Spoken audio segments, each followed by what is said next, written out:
Natura skrywa niezwykłe siły lecznicze. Siły zawarte w leku Iberogast, który łagodzi wiele dolegliwości trawiennych. Nauka połączyła 9 sił leczniczych, które działając wielokierunkowo łagodzą wiele dolegliwości. Ból, zespół jelita drażliwego, uczucie pełności, wzdęcia i gazy. Iberogast, siła natury i nauki. Przed użyciem zapoznaj się z treścią ulotki dołączonej do opakowanego oraz konsultuj się z lekarzem lub farmaceutą, gdyż każdy z nich właściwie stosowany zagraża twojemu życiu lub zdrowiu. Panowie, na to Iberogast tak. Czemu? Polecenie z góry.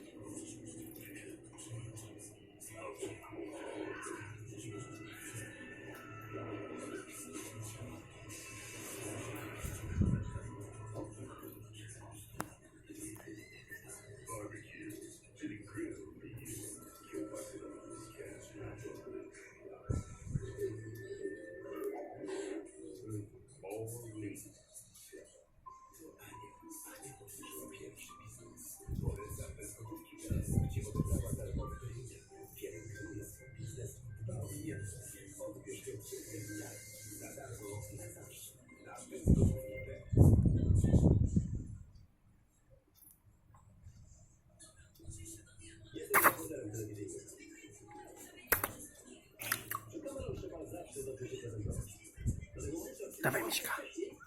Dawaj miśka. Dawaj miśka.